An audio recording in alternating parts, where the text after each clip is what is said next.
What we're going to be doing today is a panel, which is trying something new with the Silicon Valley Roundtable. We have three guests. So we have Vanessa Valerio from Care Indeed, Erika Thomas from Avenidas Villages, and Kalvin from Sid Financial. I'll let them give a little bit of an introduction to themselves and what we're doing, but the general topic that we're going to be covering is aging in place, starting with some definitions about what aging in place is, what it isn't, how you pay for it, and a lot of the really pertinent questions about it, since it's a topic that is hotly debated, especially in our community. So I'd like to kick things off. Vanessa, would you mind introducing yourself and talking a little bit about Care Indeed? Thank you so much, Andrew. First, I'm super happy to be here and at the same time extremely nervous. 88 people watching and looking at me. It's like, whoa. But anyways, again, my name is Vanessa Valerio. I'm one of the co-founders of Care Indeed, and we have been in the community industry for almost 15 years. It's going to be our 15th year this year. And just glad to be here and to be part of collaboration and just learning. So thank you. Hi, everybody. Thanks for having us. My name is Erika Thomas, and I am the director of Avenidas Village. Avenidas is a provider of senior services for the Palo Alto area, and Avenidas Village is one of the programs among many that Avenidas provides for seniors in that area. The village is an unusual program because it focuses on supporting people aging in place in their own homes. And we will talk about that more. I'm invited here to kind of explain how that works for seniors who organize themselves to support them.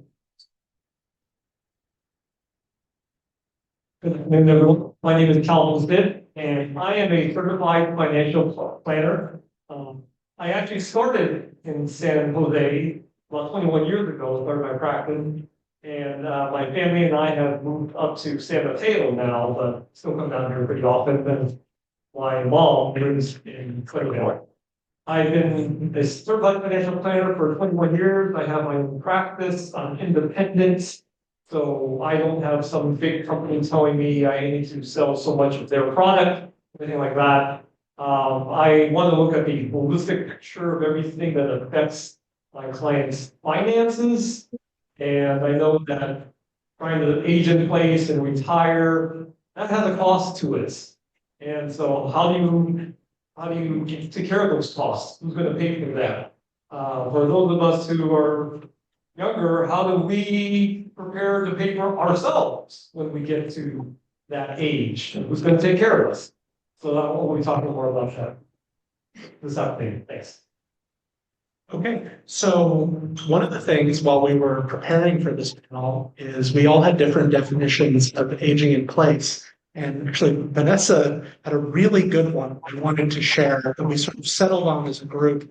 We felt was very appropriate, while subtle definition, which was aging in place is the active, intentional process of continuing to live in the home of your choice, which makes it a lot more overarching than where you grew up, own. It's the home that you choose, and that does matter. We looked at some statistics. So according to AARP, 75% of people want to age in place, but only 44% of people that do it eventually feel a move is inevitable. Some of the contributing factors that force a move or stop you from being able to age in place, which until you get to this point, it's just living, are cognitive health, so topics like Alzheimer's and dementia, physical ability, so whether you need a walker or a wheelchair to get around, your personal community, so do you live near neighbors you trust, you're friends with? Do your family members live nearby? Are there other people to help you? And then, of course, your ability to interact with transportation. And this comes from Steve Gurney from the Retirement Living Sourcebook, who is a colleague who I've been on his podcast and talked to him a few times. And basically, the short of it is if one of those legs fall off of that stool, as he calls it, aging in place suddenly becomes a little bit less realistic. And so I'd like to start with Vanessa and talk about caregiving and in-home care options. And so one of the first questions would be, to manage a caregiving agency, what are some of the signs that it's time to bring in-home? Andrew, I think I mean, you just mentioned those four-legged stool, right? So the way I see it as a nurse is the physical, when the person, the older adult or the family member is starting to slow down, or you see some bruises that's sometimes unreported, right? Because they're so scared to tell you that, I had a fall. Next is the cognitive. So sometimes memory loss, like, they're starting to forget to turn off the stove or their medication. What else? Their appointments. The house used to be so clean and now it's like, all over the place. Those are some of the red flags. And then another one is the social. Those people who used to be so social, going out, going to meeting a lot of people and suddenly isolated and showing signs of depression. Those are some of the things that I think is very important for us to look into. And I think one of the things that I wish to mention is also when they are unable to access resources from the outside world. It's very critical that an older adult will have access to the outside world because again, depression, isolation is the main problems. So I think those four-legged stool is really a great way for us to see when it's really time for us to look for outside help. Great, thank you. Here, I'll give a question to Erika from our general introduction questions of, I guess, what's a common misconception about aging in place and community that you feel you'd be able to answer well? That's a great question, and I thought about it quite a bit. I think one common misconception is that it just happens organically to stay in your home and you're going to be fine if you just keep on going the way you're going. As it turns out, based on the challenges that were already mentioned, you suddenly discover that there are things that you didn't expect. And so aging in place happens successfully when people have thought about it ahead of time and put a plan in place. That's one thing that we try to help our village. And Gal, that's the same question to you, Kalvin, the misconception that people have about finance when it comes to aging in place. Sure, I came up with two answers for that. And the first answer is, number one, my kids will be around to take care of it. I don't have to worry about it, right? And we know that as society is just evolving and it's a lot easier to just move across the country or move across the world to live. So a lot of times our kids are just far away from us. And so they won't be around, they won't be nearby to take care of us. And so we might not have the choice to stay where we are or where we want to be. We might have to be if we want to be near our kids. What I also experienced when I was having to take care of my dad was that I had a newborn. We had a newborn, so we were the sandwich generation. And people are having kids older now. So when they take care of their parents, they might also be taking care of their kids as well. And so that can be very difficult, very taxing on their time, their energy, and their attention. The second one that I've changed my mind on this over time, which was reverse mortgages are a scam and they're just trying to take your home. And so as I've learned more, I don't sell reverse mortgages, not one of those kind of salesmen, but I've learned that it can be a tool, a useful tool for somebody to be able to stay in their home.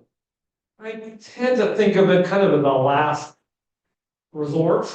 Use other things before because the interest rates are pretty high, but I do see it as a good tool to be used in case somebody does want to stay in place. Awesome. Thank you. And here, Vanessa, I'll ask a second question for you about caregiving, which is one that I think gets ignored a lot, which is, can you share some of the things that people should look out for to proactively recognize in-home care sort of before a crisis comes up? Again, those four-legged stool is super important, but I think one of the things that sometimes is often neglected is those unsaid stories of our older adults. right? Whatever they're saying, that's pretty obvious, but there's a lot of unsaid stories, the emotions, and sometimes the assumption of like, oh, she's just resistant or she's just being difficult. But there's emotions behind it, right? So those are some of the things that I think we as healthcare professionals should be more mindful of, things that they are not saying. And I think that's very critical at this point. Fantastic. And I'd also like to ask some questions about community and do a spotlight on Avenidas Villages. For those who don't know, Avenidas Villages, you gave an introduction, you could do a longer ones. Like older adults, helping older adults. It's a very community-focused day program. And I don't know why I'm talking about it. Please, could you talk in detail about it and share about what the village model is? Here. So the first thing I usually have to say about the village is it's not a place to live, but a way to live better in your own home. The name village can be confusing because we automatically think that that means people are going somewhere to live. However, the village model, which is the program that I'm working with, is for people in their own homes to connect with each other and work together to age in place well. And the way we do that is by organizing social opportunities for them. I should say it is a membership organization, so people do join and pay a membership dues. And with that, they receive access to a screened vendor list. So when they are looking for services or help in their home, they have an easy clearinghouse for how to get the help that they need. This list would include home repairs, home maintenance, caregiving agencies, transportation, all kinds of things that a senior might need and not be sure how to access. Of course, they're paying for those services themselves. They're calling the providers themselves, but they can easily access trusted providers. And they have a wide range of things that are kind of managed through my office, which include general questions and answers. When somebody needs to figure out what to do with the DMV, we can look it up for them and help them. A lot of the time for seniors, interfacing with life in general becomes more challenging. And so the village is there to kind of give them that extra boost to get the things done that they need to get done. I could go on and on, so I'll stop. Well, I'll ask the one follow-up question that we. Let's just talk about social connection a little bit, because I feel like it's an underappreciated topic because isolation is sort of this critical isolation, depression, these things that contribute to Alzheimer's, that contribute to people having terrible quality of life. How does that affect aging in place and overall well-being? As you said, many studies have recently shown more and more that, I'm sorry, so hold it up like this. The studies have shown more and more that people are isolated, suffer from depression, decline, mortality even can increase. And so for social relationships, they often disappear as you age, as you become one, confined to your home. Many of the people that join the village come to us saying, all my friends have passed away or they've moved away. And at a relatively advanced age, having to find new friends is really a challenge. So very quick pause. I know some people are chatting and networking in the back. I would really appreciate it if you could just move into another room to have a loud conversation. Thank you. So the village created a social program for people to just get involved in different types of activities and even just go on outings. Deeper purpose of creating new friendships that are meaningful. Through those friendships, then people can support each other in other ways. When they start going through a new situation or a transition, somebody else in the village has gone through that and they can connect with that person and get some extra support. I would just like to share a little bit about a recent incident with a village, not my village, but Pasadena Village. As you know, the wildfires really affected people in the Pasadena and especially Altadena area. That village was able to connect with the members. About 20 of them lost their homes. And some of those members were actually able to spend time staying with other village members. So it was kind of a faster way for those people who were connected with the village to get support that everybody needed, but those people had that little extra foundation. Just a little story about how social connections can support the greater needs that seniors have. Thank you so much. So I would like to, I know we were moving a bit quickly, but I'd like to talk, Kalvin, about one of the questions that's always on people's minds. We already talked about reverse mortgages and family, but paying for living and aging in place, and also the other options. So maybe could you talk a little bit about, I don't know, how do people decide if aging in place is even a viable option? And because it is expensive sometimes, especially if one of those legs of the stool that we were talking about has fallen off, that it can go up to multiple tens of thousands per month, which is not a cheap, even in the Bay Area, no one can afford that forever. So what are some of the things that people look at to look at the viability of aging? Yeah, I think this is a very complex question that it goes beyond finance. I think most people would like me to just give an answer. Oh, if it costs more than $10,000 a month, then send them to a senior living facility. It's not that simple because you have to look at. There's a lot of competing interests involved, right? There's, do we want grandma to be comfortable, but hey, grandma's sucking up all of our inheritance, right? And so there are people who think that where okay, we're not really so concerned about grandma and we're concerned about what's left over. So it's a really hard question. Because yeah, some people and grandma might feel differently about that too. They might think, okay, well, I don't want to use up all my kids' inheritance because I want to leave them as much as possible. And then on the other side of the spectrum is, I raised them for how many years, and they should be able to take care of themselves, and I'm going to spend the last penny that I have, right? And it's all mine. If there's anything left over, they should just be thankful. So there's different opinions about that, and the different people are coming from different perspectives.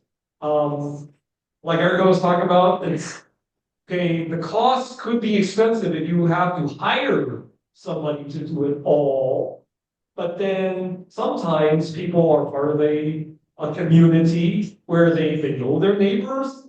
For example, we had an elderly neighbor whose husband died on the day that COVID lockdown started, March 17th, 2020. And we saw this ambulance pull up, and then she came back home. So we are around to help her do certain things, hang up the Christmas lights, things like that. Make sure that she was okay. And so not everybody has that. There are people at our church who are part of a community where people check on them every other day. So there's technology available that people can check in on them so that the cost is lower, so they don't have to have somebody coming in. So their mental well-being is a factor, their physical well-being is a factor, how much money they have. They have tens of millions of dollars in the bank and they can afford to spend $20,000, $30,000 a month at home. Let them do it. That's okay. And their kids don't need the money, but then everybody has to talk. And everybody has to put their cards on the table. Find out, okay, what is it that we're trying to achieve? And sometimes it's better to have a unbiased third-party financial therapist, perhaps, so that people can be open and honest and say, well, I really need this money. It's a more get a question that's not easy. You did a great job. And Vanessa, I'd like to actually pose the same question to you because I'm sure you deal with this all the time. Financial viability of staying at home. Correct. And I wish I can tell you that home care is cheap because we're not, right? I wish I can tell you that we're affordable. Unfortunately, we're not.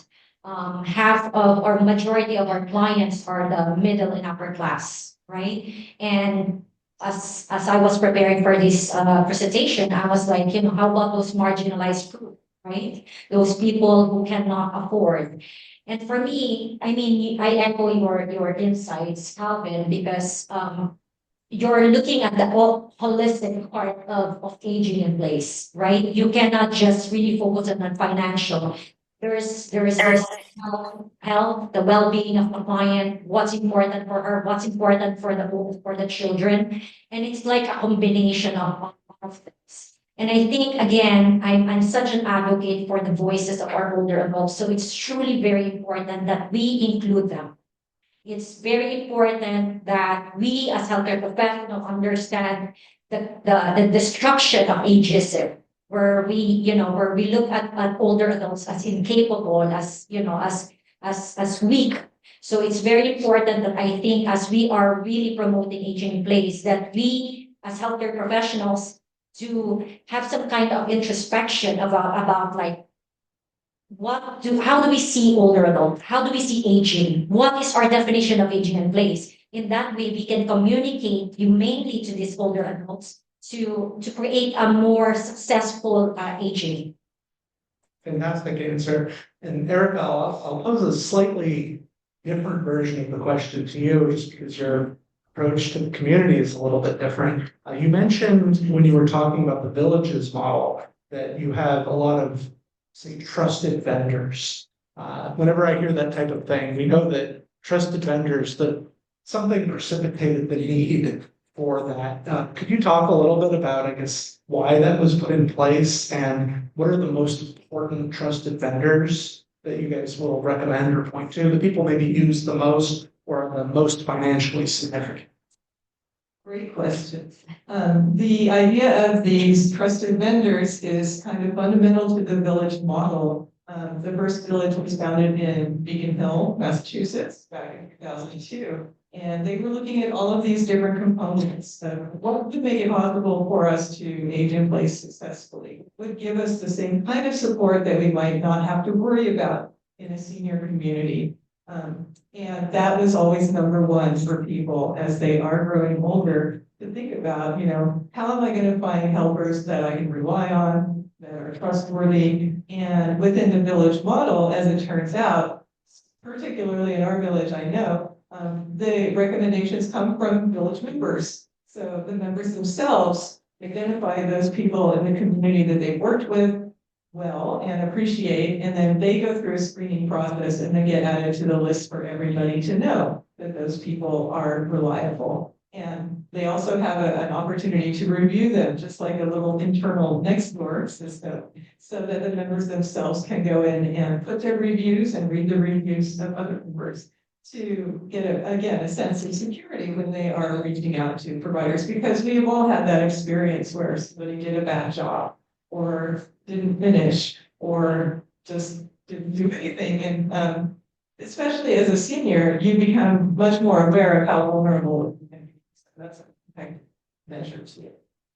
Fantastic answer. Thank you so much. Here, Kalvin, I'll have a question for you. So I guess one of the things that I'm a little selfishly interested in, and I know there are people who are older in the audience, but most of us wouldn't think of ourselves right now as aging in place. But planning for the future, we live long enough, that's the hope, we will be aging in place. What can we do now? And feel free to have me be the lower bound of that statement to the general audience. What should people be doing so that they are able to age in place financially today? Ultimately, we have to realize that the government is not going to swoop in and take care of this. And the government's already getting close to $37 trillion in debt. And federal government is already cutting services. They're probably going to continue to cut services as well in the future. So we can't expect that the government is going to be take care of us. So we have to take care of ourselves. We have to take care of the people that we care about, and we have to teach them how to do that. One thing that I did when I was 48 years old, I just realized, I should buy long-term care insurance for myself. My secretary, she bought long-term care insurance for herself when she was 35 years old. And she said, man, this is the smartest thing I ever did. I said, God, you're only paying $150 a month for the rest of your life. That's terrific. I wish I could do that. So planning ahead, for me, it's taking care of old Kalvin. When Kalvin is too old to take care of himself, young Kalvin has to take care of him right now and not expect Kalvin's kids to be there to take care of Kalvin. So what am I going to do? Long-term care insurance is one, saving for the future, basically practicing a little delayed gratification. It comes naturally for me. I know it doesn't come naturally for everybody out there. Half of the people out there are savers, half of the people are spenders. Just kind of think, okay, I think the future will take care of itself. Those of us who are savers, we have to kind of take care of ourselves and the people around us. Really. So, just investing in ourselves by increasing our knowledge base. Being in a group like this and getting to meet people and understand there's a wealth of resources, wealth of knowledge that each one of us has. We can all benefit from each other. I don't know everything. And with the power of the collective, we all know a little bit something, but we have to be investing into the collective by being in there and giving. And so being in communities, being with other people, because we know our neighbor, we were there to help her when she got older.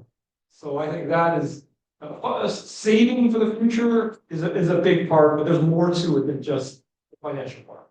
So I want to do a little audience involvement. I've been hearing since my mother has been involved in the elder care community for 10 years about long-term care insurance. This audience here probably has a better concept of what caregiving and retirement and long-term care costs than almost any other audience I've ever seen. Could I get a show of hands of who here has long-term care insurance for themselves?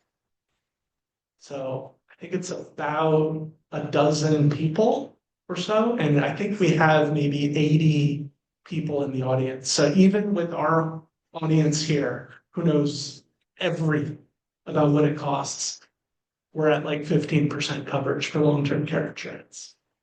And I'm thinking of your secretary at 35, I'm 35, like, what am I doing? So definitely something worth exploring. Vanessa, I'd like to ask you a question about, I guess, related to this.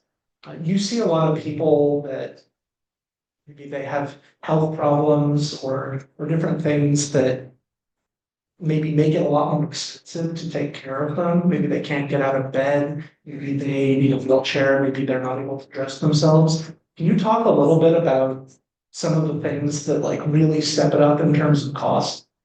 I think most home care agencies here are, they base their rates based on the level of care, right? When there's transferring involved, when there's, more stimulation, driving, those type of things. I mean, IADLs, the more complex of activities of daily living. So anything that may be going towards the IADLs or the instrumental activities of daily living, that kind of step up the price.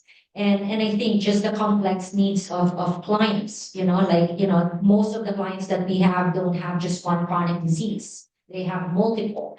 So I think those are some of the things, plus sometimes family dynamics make it harder. And I see a lot of like caregivers who wish to quit the case because like it's just the complex family dynamics that they have to deal with. So those are some of the things that not particularly in health, health and well-being of the client, but mostly outside of the client situation. Fantastic answer. So one of the things I also want to talk about in community, so pass it to Eric. You're talking about elders helping elders, but also involving like the families and their local communities are also a part of the villages model. So I guess as a family unit or as the other people in their life, how do you start the conversation about future planning without causing an issue with aging parents or just elderly people in general? It is a challenge, and often we see that when it is time to have a difficult conversation, the person may not want to involve the family, they may not want to talk to people that they need to talk to the most. In the village model, we do try to encourage planning ahead from the very beginning. One of the things we have developed is a little form that we actually ask them to sign. The form acknowledges that if we are to that they are starting to need more support than the village program can provide, but they're not seeking it out for themselves. We would want to initiate a conversation starting with them, but then inviting them to include a family member.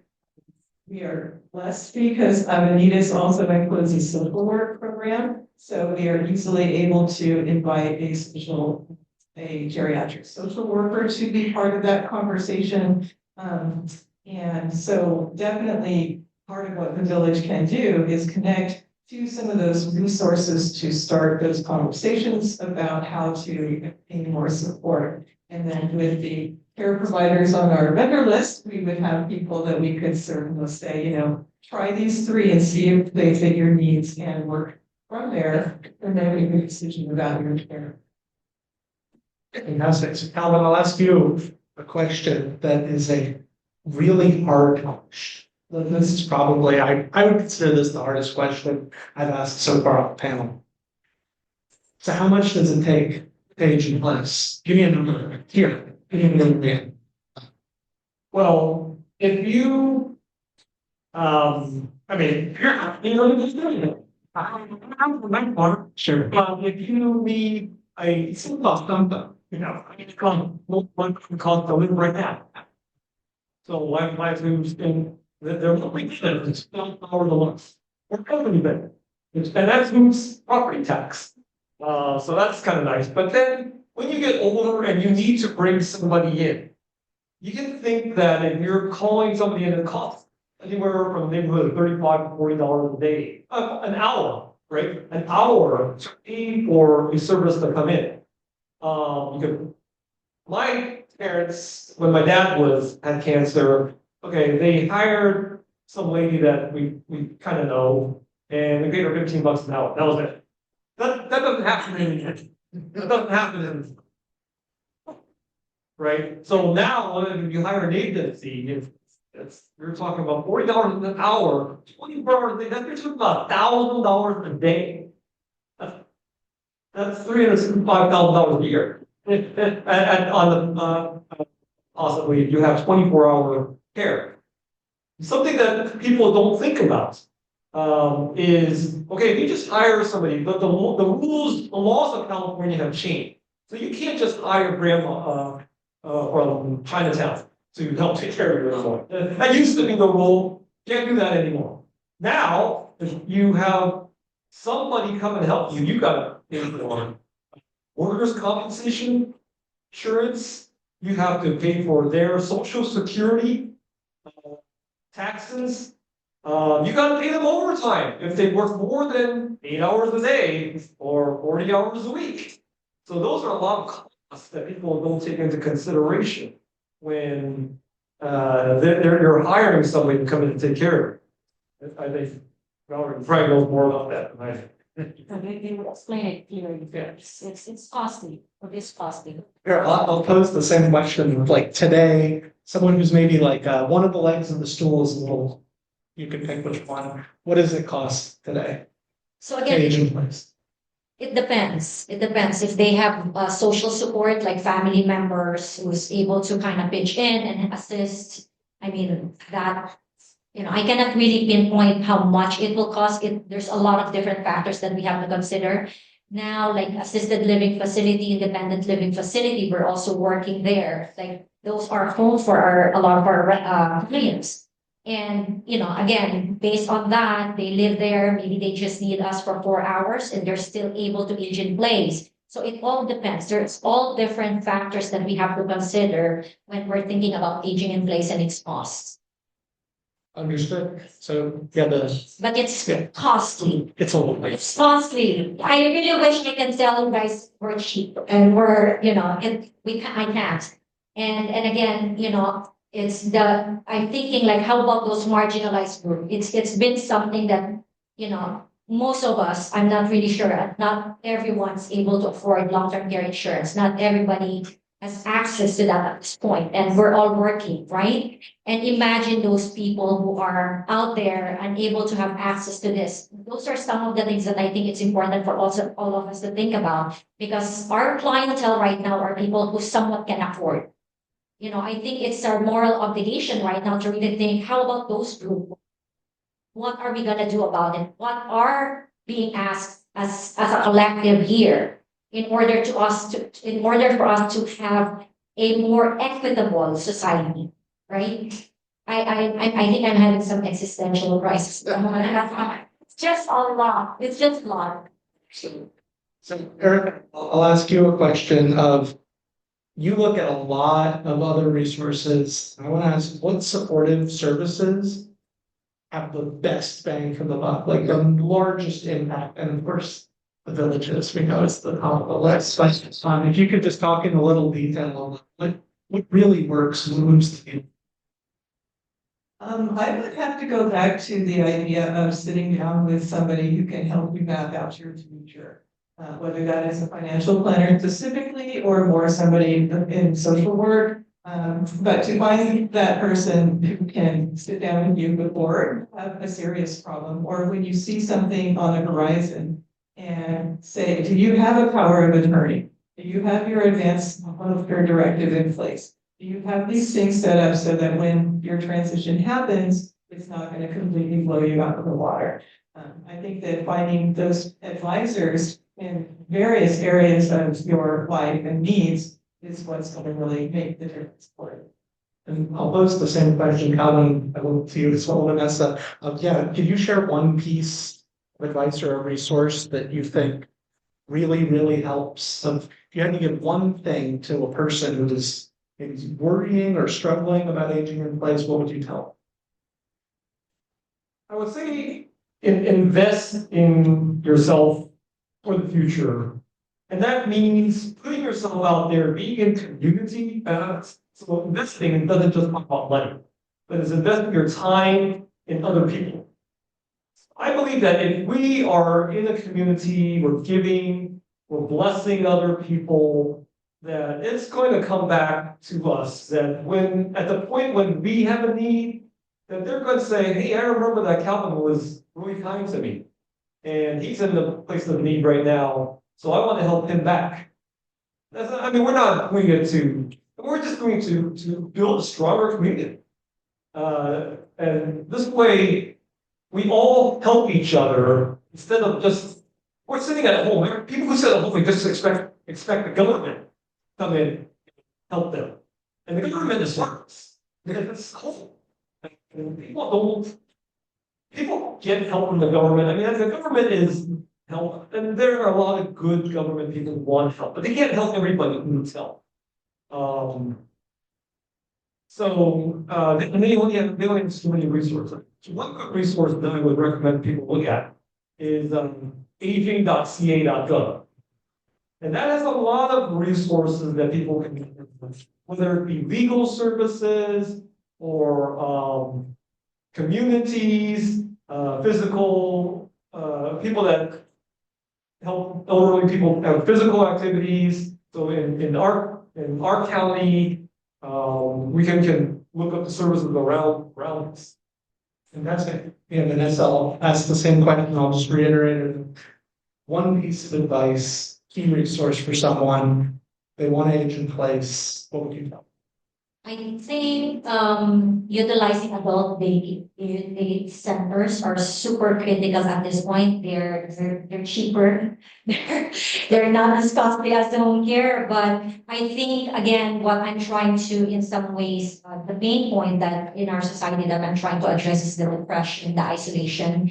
And I think when older adults build that community and sense of belongingness and feeling like they're not alone and there's people who's affirming their existence through adult daycare, right? And caregivers, family caregivers, professional caregivers will have some kind of respite care while they're in the communities of Avenidas or Rosner or something like that. I think that is really a great value to again promoting successful aging in place.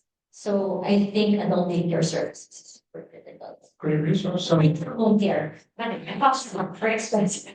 So that will conclude the pre-selected questions for the panel. I want to open it up to the audience.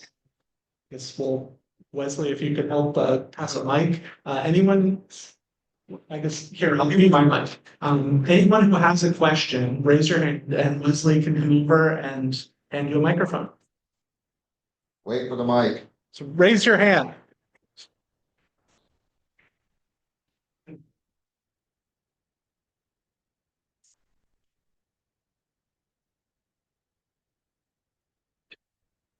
Hi, I was just wondering if you could share with us at what point does Medicare, if at all, help pay for any of these services? I'm assuming it's some sort of income level or. Oh, there you go. So Medicare, it pays, Medicare Part A is hospitalization, Medicare Part B is medical. So they are going for skilled nursing and skilled care. They do not pay for what is known as custodial care. That's not included in Medicare. So you have to, if you need to go to the hospital, you put your head, you need somebody to take care of you, like have surgery or something like that. That's what Medicare helps take care of. But having somebody come in every day to look on you to help you get out of bed, to dress you, help you eat, to help bathe you, Medicare does not pay for any of that. Any other questions? Raise your hand. They're scared. There's a.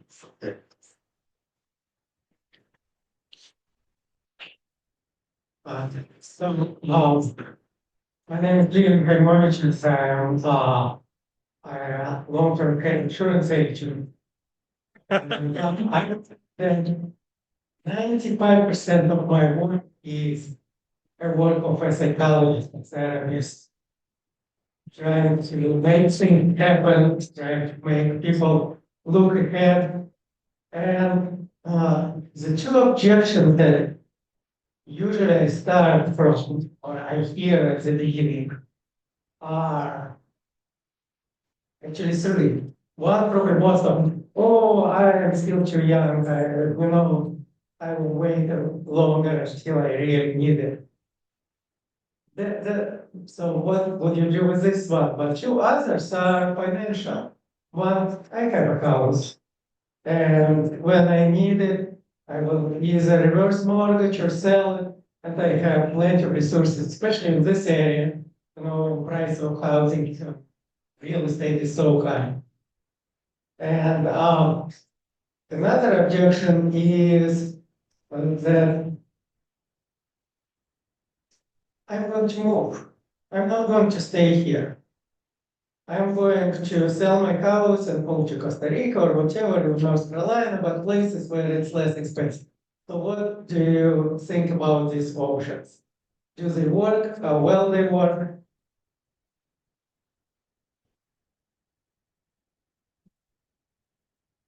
Yeah, I hear from a lot. And you have to think about how realistic is it? I do have a friend who did move to Costa Rica. I mean, very inexpensive, but most people, if their community is here in the United States, and if their kids are here, if their grandkids are here, if their friends are here, if their bridge club is here, they don't, I mean, it's really hard to move because selling all your stuff, think about the last time any of us moved. It was really hard, right? I only live in a 1,360 square foot house, so I dare not think about moving ever again. It was such a headache. It cost so much, and so much to think about. So think about having to get rid of all your stuff to move to Costa Rica or the Philippines or Taiwan or someplace where it's a lot cheaper. It's kind of a pie in the sky, so I say, oh, if you want to do that, that's fine. But what if you stay? Then how will you pay for that? Reverse mortgage is not bad. Like I said before, it's an option that people can use if they want to use. But be aware that, and that's, you can keep it. They'll never kick you out of your house if you have a reverse mortgage. But if you have to leave within 1 year, you have to repay that debt back. And that means you have to sell your house generally. Because then where else is the money coming from? So that means that you have less money from your kids. Okay, some people are okay with that. If you're okay with that, that's not a bad idea. I think long-term care insurance is the best way to do it. And yes, I know it can be expensive. I say you don't have to have long-term care insurance to pay for everything. Have it just pay for part of it. Just buy less insurance, buy less coverage. At least you have some.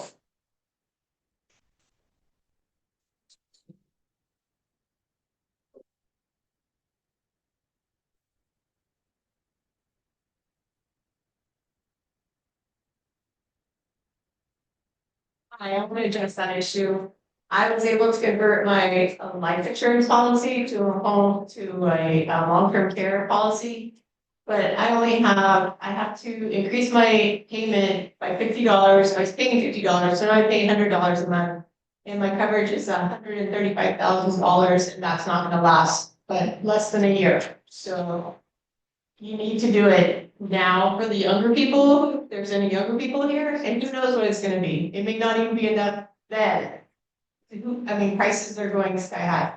So I can't use it for, I believe, for home health care to come in. But yeah, so it's expensive, but you can convert. So for us, that's big. Yeah. Are there any other questions or we may wrap? Oh, there's a question in the back.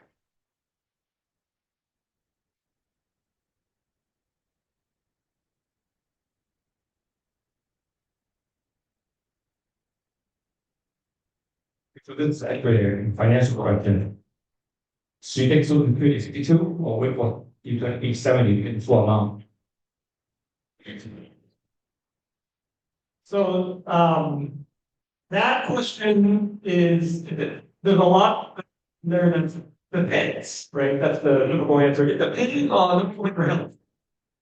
How healthy are you right now and how long do you expect to live?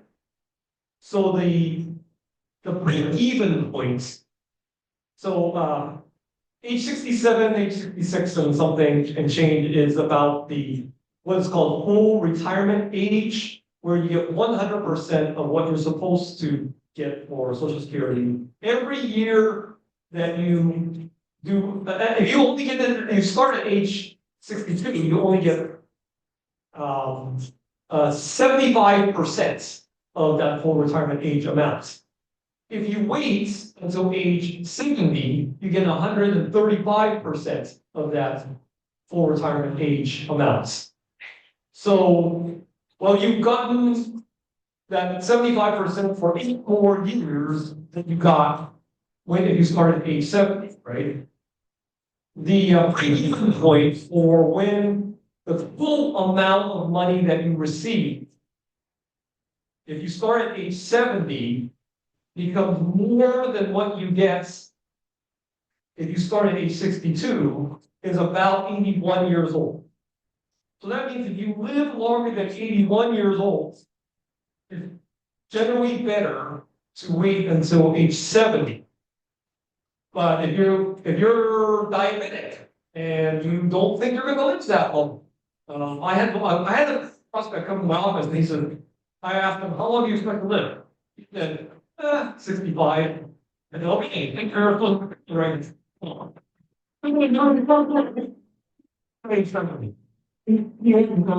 Bring types of diabetes. So there's a family doesn't have a family history of longevity. So I go, okay, yeah, better invest.